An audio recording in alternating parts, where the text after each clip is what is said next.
Talofa, and I'm going to read to you the Book of Mormon in Samoan. See?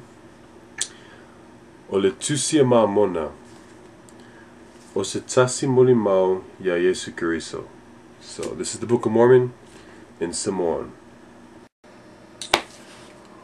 O le tusi mua a Nifae, o lana no fuainga malona au auna atu le tua.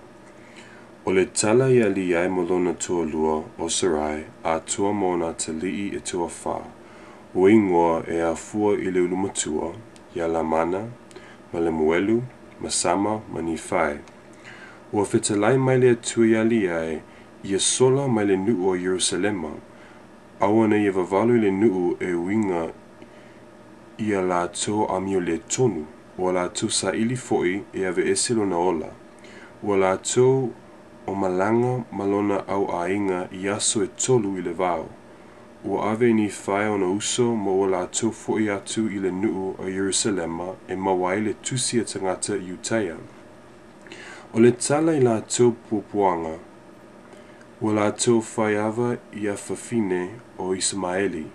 Ua la to ave a la to au ainga ma te atu i le vau, o la to tinga ma pupuanga i le vau, o le ala o la to malanga, ua la to tau nuu i le moana te le, ua fau vale a uso o Nifae a te ia. Ua ia faa whememeai i la to ma ua fau le vaa. Ua la to faa ingoaina le nuu o nuu mau. Ua la to malanga atu i le moana te le, ua o i le nuu na folafolaina e faa penei le tala a Nifae. O le nei o ao Nifae na o tusia le nei tusi. Mataupu mua. O le whaalinga alia i le afi, wha niutu ma le tusi o valoanga. Ua ia vavalo i le maalaia o le o ia e Yerusalema, ma ua vavalo i le afio mai o le Mesia. Ua lamalama tangata Iutea i lona soifua. O ao Nifae na whaanawa i mātua le lei, o lea sa au auina ai teisi le poto uma o lo utama. Ina o i loa foi puapuanga e tele i o uso, i o aso. A e ui lea sa alofainga tele le atua i o uso uma, ioe ina ua maua mai le poto sili o le anga le lei, ma mea lilo a le atua o lea mea ua o whaia ai le tala i au mea sa whai i o aso. Ioe. O te whai le tusi le ngangana o lo utama, e iai le poto tangata Iutea ma le ngangana a tangata ai kupito. Ma ua i loa ua moni le tusi o te whaia, ua o whaia foi i lo lava lima, ua o whaia foi e tusa ma lo poto. A wā ua o i le matanga o le moai tausanga, o le nofoinga a sitakaya le tupu Iuta na nofo lo utama o le iai Yerusalema i o naso uma, o le lava tausanga na o mai ai profeta e toa tele ua vavalo atu le nuu ia la to salamo nei whaumatia le ai tele o Yerusalema. O lea ina o alu atu lo utama o li ai, ua uina te talo ai o ia le atua, ioe walona loto a toa ona o lona nuu. Ua uina o te talo o ia le atua ua o mai le afi whainiu tu, ma o nofo ai lunga o le papa i ona luma. Na ia vaai ma whaalonga ina mea e tele, mana ngatete ma ua te temu tele lava ona o mea na ia vaaia ma whaalonga ina. Ua o ina foi mai o ia i lona lava whale Yerusalema, ma ua ia whaapau o ia i lona moenga ina ua vai o ia le anganga ma mea na ia vaaia. There we go.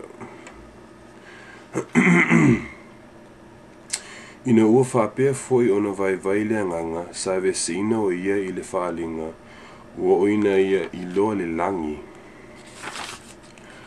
Ua avanoa, sa ia manatu o i loa e ia le atua, o afio i lona afionga, ua siu mia i au angelu e le masino, o pepese ma vi i atu la toa tua.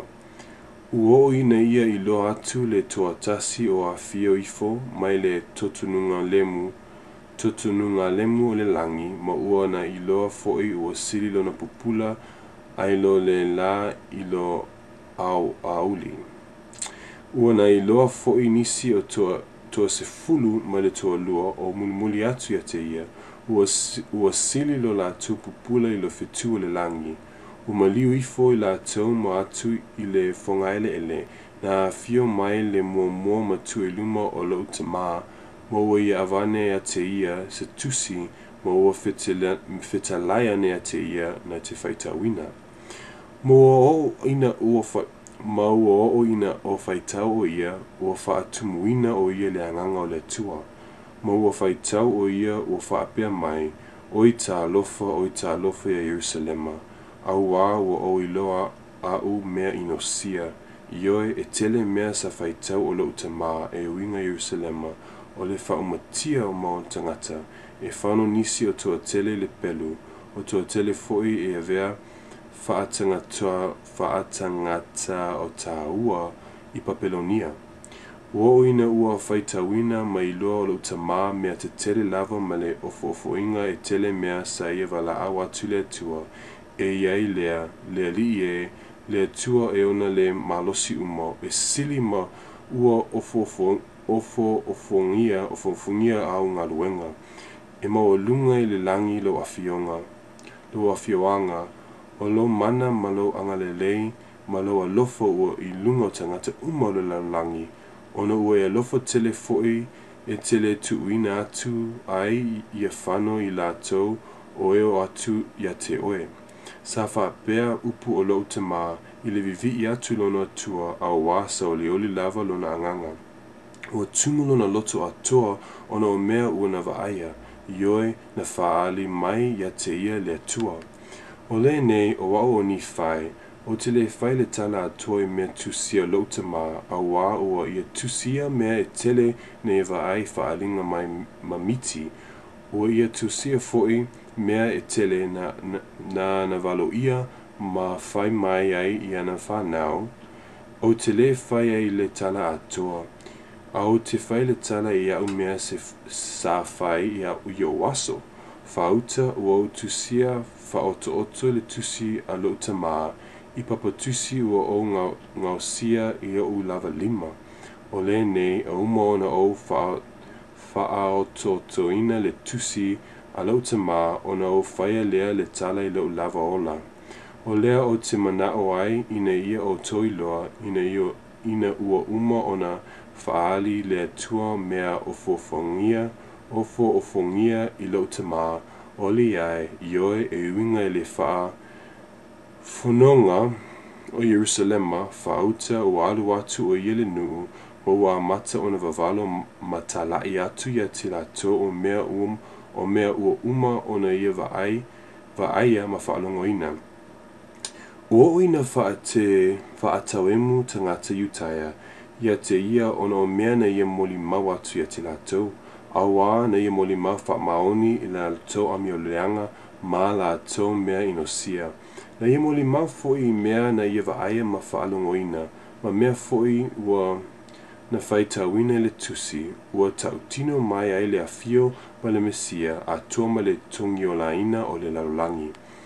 Ina ua whaalongo foi tangata Utaia le mea o la tauita ia te ia, ioe e tusa ma la au profeta ana mua, o e sa la tau tuli e se ina, ma fetongia i maa, ma fasiotia sa la tau sa eli fo ilona ola ina ia ve ese ai. Ai pe tai whauta o ao Nifae e whai loa atu ia te o tau le alofa, muti vale o le atua, e ia la tau uma o e ua ia filifilia ona o lo la tau whātua tua, e whamalolosi ai la tau, e o lava i le mana o le whaola ina.